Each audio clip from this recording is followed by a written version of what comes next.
Alhamdulillahi Rabbil Alamin wal aqibatu lil muttaqin wala udwana illa 'alal zalimin. Asyhadu an la ilaha illallah wahdahu la syarika lah, ilahul awwalin wal akhirin, wa asyhadu anna Muhammadan 'abduhu wa rasuluh, shadiqul wa'dil amin. Allahumma salli wa sallim wa barik wa an'im ala sayyidil anbiya'i wal mursalin Muhammadin wa ala alihi wa sahbihi ajma'in. Amma ba'du, fa ya ibadallah, usi nafsi wa iyyakum bittaqwallahi wa ta'atihi la'allakum turhamun. Yaqulullahu ta'ala fi kitabihil karim wa huwa astaqul qailin, ya ayyuhalladzina amanu ittaqullaha wa qulu qawlan sadida yuslih lakum a'malakum wa yaghfir lakum dhunubakum wa may yuti'illaha wa rasulahu faqad faza fawzan 'azima. Wa yaqulu fi ayatin ukhra, man 'amila salihan min dzakarin aw untha wa huwa mu'min falanuhyiyannahu hayatan thayyibah.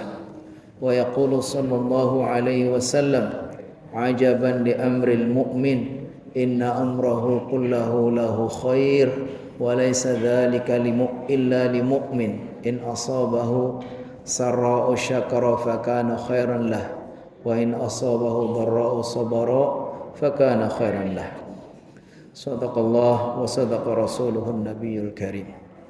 Kaum muslimin, jamaah salat Jumat yang dimuliakan Allah, mari sama-sama kita memanjatkan pujian dan syukur kehadirat Allah Subhanahu wa ta'ala yang limpahan rahmatnya, nikmat dan taufiknya senantiasa tercurah kepada kita semua, sehingga kita semua pada siang yang penuh berkah ini Allah mudahkan untuk bersama-sama memenuhi panggilannya, bersama-sama bertaqarrub kepadanya melalui ibadah Jumat. Semoga langkah kita, niat kita, taqarrub kita di dalam Jumat ini Allah Subhanahu wa taala berkenan menerimanya. Allah membalasnya dengan pahala yang berlipat ganda.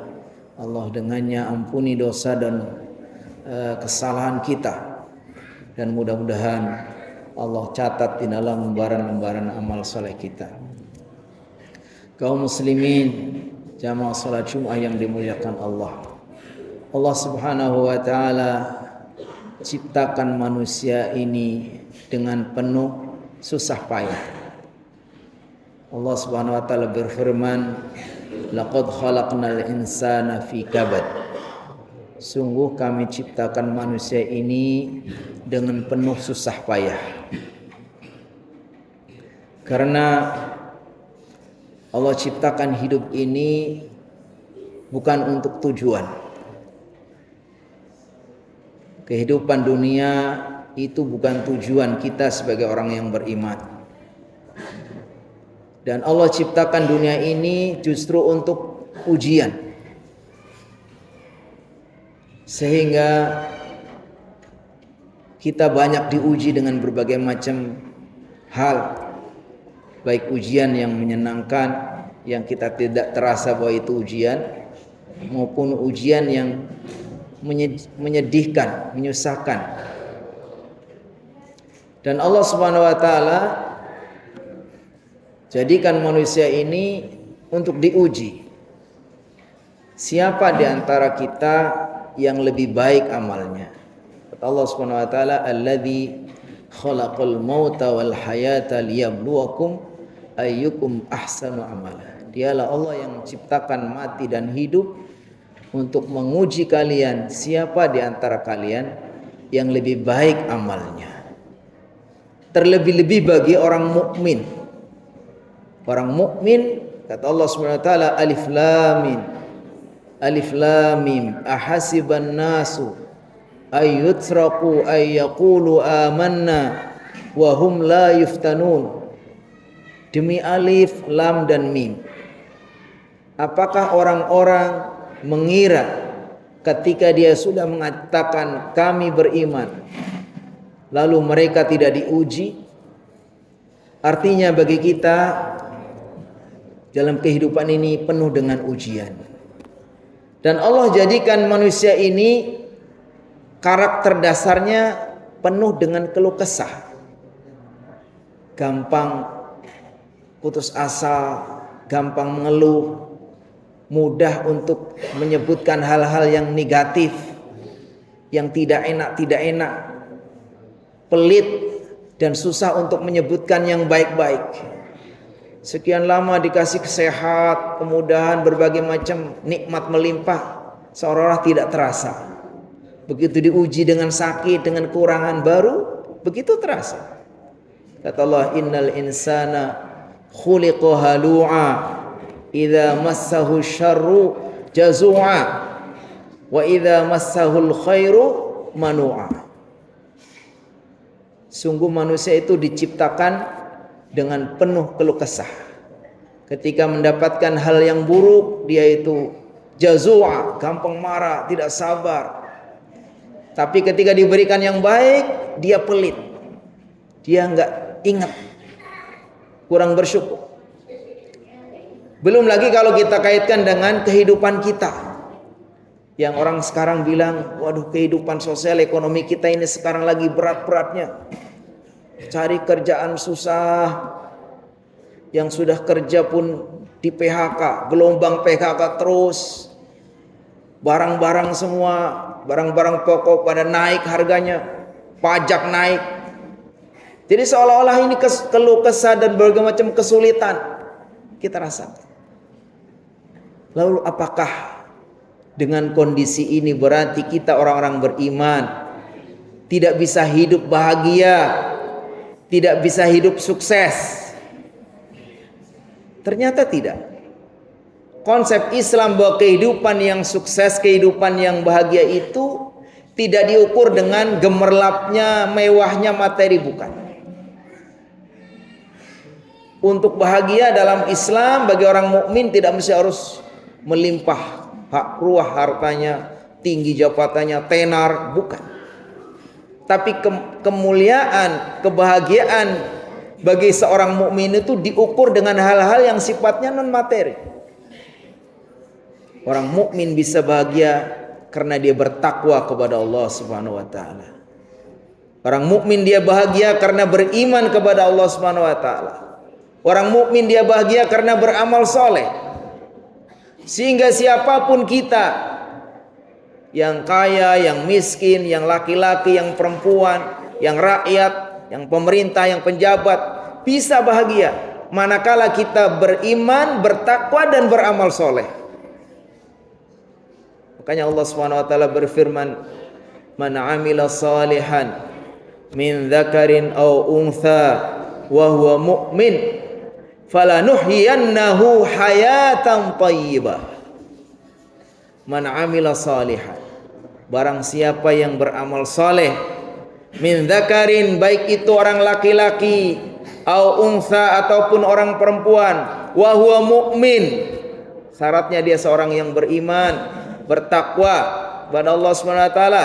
Apa kata Allah? Falanuhyiyannahu hayatan thayyibah, sungguh akan saya berikan dia kehidupan hayatan thayyibah, kehidupan yang baik. Jadi syarat untuk bahagia sehingga seseorang itu mendapatkan kehidupan yang baik itu dia beriman, bertakwa dan beramal soleh. Dengan imannya mendorong dia untuk melakukan hal-hal yang dilarang Allah, melakukan hal-hal yang diperintahkan Allah, menjauhi larangan Allah, lalu beramal soleh. Jadi setiap orang yang beriman dan beramal soleh, maka garansi dari Allah akan berikan apa? Kehidupan yang baik. Lalu para ulama menjelaskan apa yang dimaksud hayatan thayyibah yang Allah akan berikan kepada orang-orang yang beriman dan beramal soleh.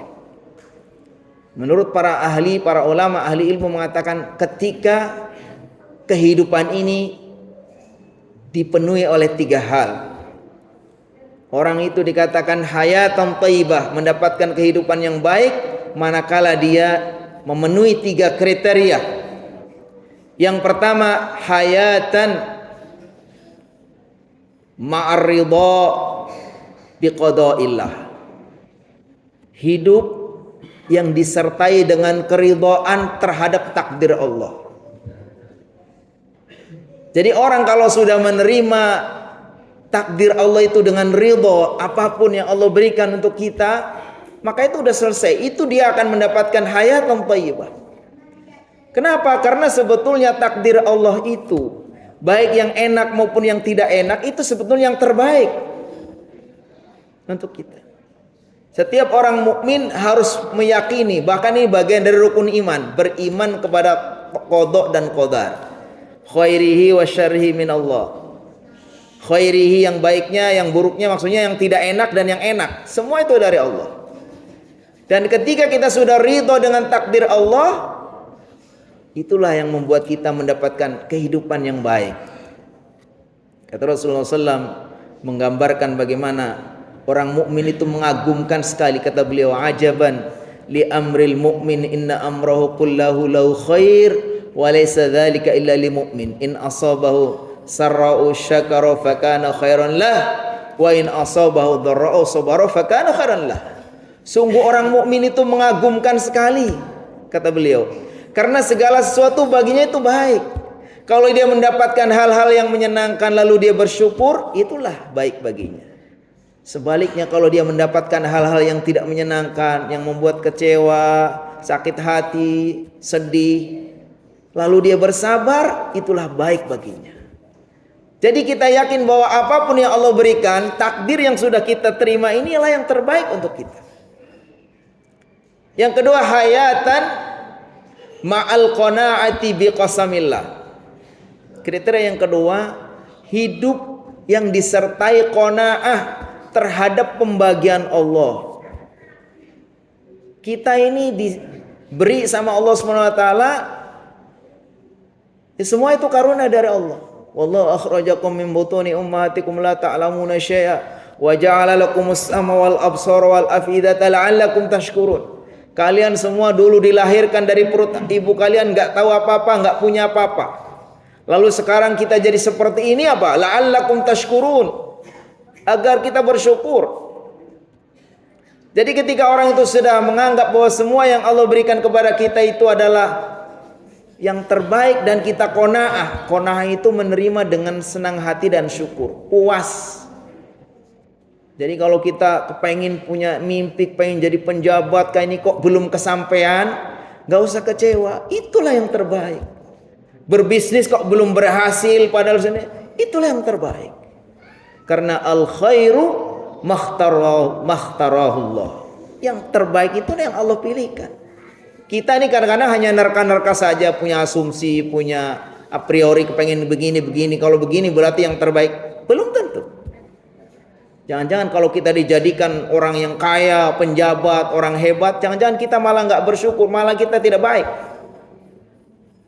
Yang ketiga dikatakan al hayatu atau hayatan ma'at taufiq li taatillah. Yang ketiga, manakala hidup itu disertai dengan taufik.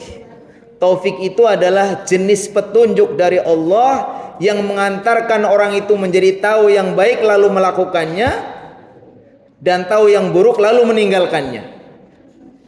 Jadi hidayah itu menurut para ahli ilmu ada dua, ada hidayah ilmu, ada hidayah taufik. Kalau hidayah ilmu itu petunjuk yang mengantarkan kita jadi tahu saja, tahu ini baik tapi kita nggak mau melakukan, tahu ini jahat tapi kita suka melanggar. Itu sampai kepada ilmu. Tapi kalau hidayah taufik itu di samping kita tahu, kita juga diberi pertolongan untuk melakukannya. Oh ini yang baik, lalu Allah berikan taufik untuk melakukan. Oh ini buruk, lalu kalau kita bisa meninggalkan. Jadi ketika orang itu memenuhi hidupnya dengan tadi, ridho dengan takdir Allah, qanaah dengan pembagian Allah, lalu diberikan taufik untuk melakukan perintah-perintah Allah, meninggalkan larangan Allah, itulah kehidupan yang baik, kehidupan yang sukses ya itu. Kehidupan yang sukses yang sebenarnya itu. Karena apa? Karena memang ketika kita sudah targetnya sukses di akhirat, otomatis di dunia itu sukses. Kalau orang itu orientasinya adalah kebahagiaan di akhirat, maka otomatis dia kehidupan dunianya otomatis dia akan sukses. Kenapa? Karena kehidupan akhirat itu yang menjadi tujuan. Walal akhiratu khairul laka minal ula. Sungguh akhirat itu lebih baik bagimu daripada dunia. Wal akhiratu khairu wa abqa. Dan akhirat itu lebih baik dan lebih kekal. Jadi kalau kita sudah bisa mentarget akhiratnya sukses, maka otomatis dunia sukses. Belum lagi kalau menurut para ahli betapa dunia itu sederhana sekali. Syekh Abi Dunya menggambarkan dunia ini enggak lebih dari 3 hari. Umur dunia itu hanya 3 hari. Kemarin yang tidak pernah akan terulang lagi, hari ini yang sedang kita jalani kemudian juga akan selesai enggak terulang lagi, lalu besok yang kita tidak tahu. Itulah umur dunia. Jadi dunia itu hanya 3 hari. Oleh karena itu orang yang paling berpeluang untuk jadi orang yang sukses bahagia adalah orang mukmin. Kenapa? Karena orang mukmin itu disebutkan oleh hadis Nabi, man asbaha minkum aminan fi sirbihi mu'afan fi jasadihi wa indahu qutu mayyam fa ka'annama hizalau dunya bi hazafiri. Orang yang di pagi hari pikirannya tenang, badannya sehat, hari itu dia sudah punya keperluan untuk keperluan hari itu, itu sudah cukup bagi kita. Sehingga harusnya kita setiap orang beriman, bertakwa dan beramal soleh, itulah orang yang paling berhak, yang paling punya potensi untuk menjadi orang yang sukses dan bahagia baik di dunia maupun sampai di akhirat. Sebagaimana doa kita, Rabbana atina fid dunya hasanah wa fil akhirati hasanah wa qina adzabannar. Barakallahu li wa lakum fil Qur'anil azim wa nafa'ani wa iyyakum bima fihi minal ayati wa dzikril hakim wa taqabbala minni wa minkum tilawatah innahu was samiul alim.